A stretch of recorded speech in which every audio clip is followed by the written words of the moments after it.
Man, there's something so great about being in tune with nature. Exactly, that's how I feel inside. Ladies, gentlemen, and Harajam of all ages, Diablo 4 is finally out as a full game for those with early access, and whether you have started your journey already or are waiting for the proper release on June 6th, our main goal for the first few days of gameplay, no doubt about it, is hitting level 50 to unlock World Tier 3. This is when the game really opens up, when you get a lot of the later mechanics, and so obviously the speed of which that you get there is a big factor, as well the story is absolutely fantastic in this game. You can watch and pay attention to all of that while still blitzing through the actual early game combat. That said, after a ton of back and forth, the class that I ended up playing first is Druid. It is the one that I most likely class fantasy for, and after polling you guys, a lot more of you are going to be playing Druid than I thought you were, so I figured why not go for the class that I really want to, especially if I can also help out some other players along the way. By that what I mean is I am now level 48, almost level 49, I'd easily be level 50 if I hadn't stopped to make this, but I wanted to share with you all my leveling journey, because at level 45 we did the capstone dungeon and we unlocked World Tier 3, and well, it's been 16 hours of gameplay, which I'm extremely happy with as far as speed goes on a class heralded as one of the slowest before Endgame. First, you'll have been watching a little bit of me just tearing up a World Tier 2 dungeon to show you how strong it can be, but while leveling to 50, most of your time will be spent in World Tier 1, so know that it's even easier than that, and even faster than that too. Now I'm going to swap real quick to a bit of World Tier 3 dungeon footage, which as a default has all of the monsters inside at level 53.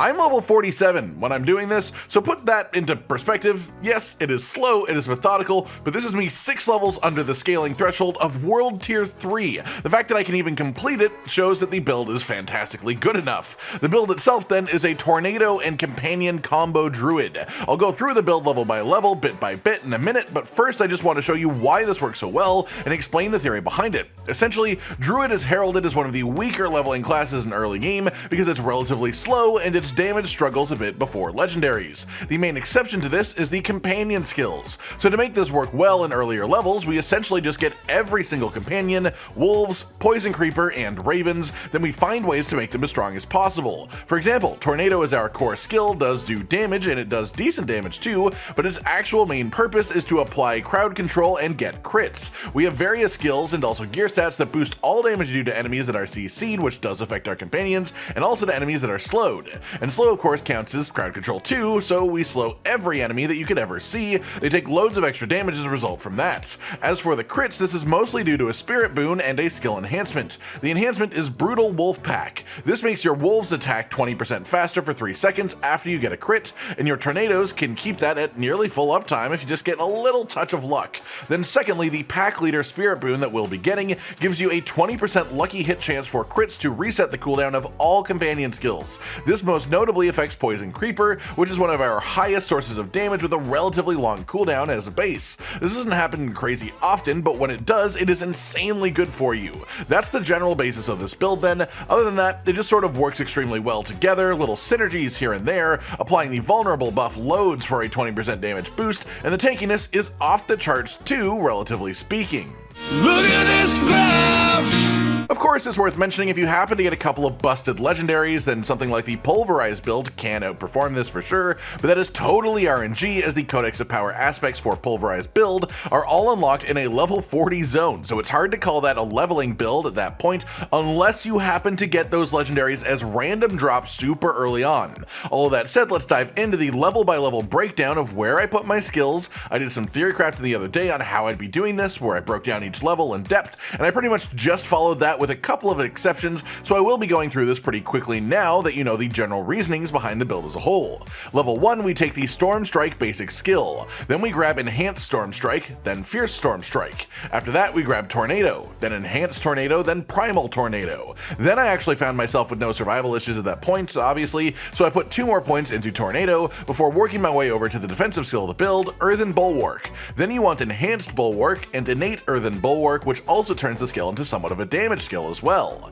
At that point you unlock the companion node, so grab wolves, then grab poison creeper, then ravens, and then you want all 3 ranks of the Call of the Wild passive immediately. Get the first enhancement for wolves, then the enhancement for poison creeper, and also ferocious poison creeper to make it last longer. After that, get enhanced ravens and then brutal ravens. From here, get 1 point of the neurotoxin passive, then we get the passives in our ultimate tree unlocked. 3 points into defiance, 3 points into circle of life, then 3 points into resonance. Then round back over and put 1 point into envenom, which unlocks your key passives. Take perfect storm here as a sort of linchpin of the build, increasing our damage and spirit generation a fair amount in situations that we cause all the time.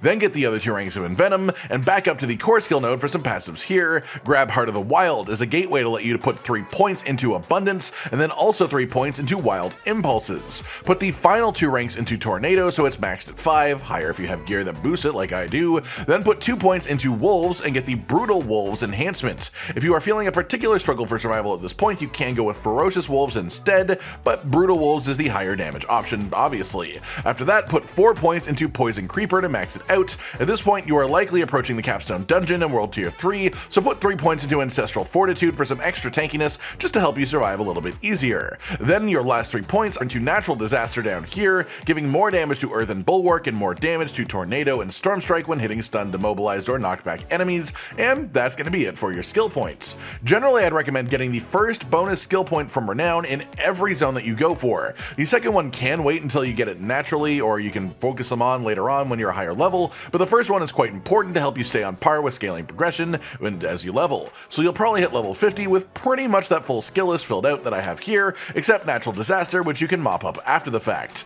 Then let's talk about the spirit boons. You can technically unlock these as early as level 15, but they're locked behind a stronghold that scaled to level 30, so realistically you won't have these until around level 30. Beat the stronghold over on the western side of the map, finish a short quest afterwards, and then you can interact with these statues in Tuor Dulra and give them the spirit offerings that you've been collecting since level 15 to start unlocking their bonuses. You want to immediately give 25 offerings to the eagle and also to the wolf. This will let you unlock 2 of our strongest boons extremely quickly. The eagle boon that we want is 5% crit chance. Then the wolf one that we are after is pack leader, which gives us a lucky hit chance on critical hits to reset the cooldowns of all of our companion active skills. The other 2 boons that we get first require a lot more investment, but generally the next one that you want is the snake. In order to get the snake's boons, you actually have to give it the full 100 offerings in one go. It's just how the snake works. Once you've done that though, the one that you want to activate is Obsidian Slam. This makes it so every 10 kills that you get, your next earth skill will overpower. You may be thinking, hey, we aren't using any damaging earth skills. Well, actually that's wrong. We are using Earthen Bulwark, the barrier skill. We have the enhancement that makes it deal damage when it ends, firing out shards around you, and funnily enough, that counts as the damage of an earth skill, and so this makes it overpower every 10 kills that you get. Awesome, right? After that, spend 75 offerings on the deer tree to get the boon that makes you take 10% reduced damage from elites, and then once you've fully unlocked all of the paths by giving all of them the full offerings you can, you will get the ability to do a spirit bond, which lets you pick a specific spirit path to get a bonus boon on. Bond with the wolf path and then grab the energize boon for a lucky hit 15% chance to restore 10 spirit on any given instance of damage. Fuel. With that then, let's round it over to Legendaries. Of course, Legendaries are heavily RNG based and regular drops, and thus it's impossible to tell you what to get in that way, but Diablo 4 has the aspect system and the Codex of Power, and the vast majority of Legendaries in the game can actually be earned through this by just completing specific dungeons around the map, letting you have access to the low rolls of a good effect, just so you can have that effect in the first place. The 3 that we are after here are quite simple. I don't have them on the ideal pieces on myself, but essentially for leveling Legendaries, if you get to pick which piece to put them on, which you generally do with the Codex Power, you want them to be on your amulets and your 2 rings. The reason for this is that they are likely to not be replaced if you do it this way.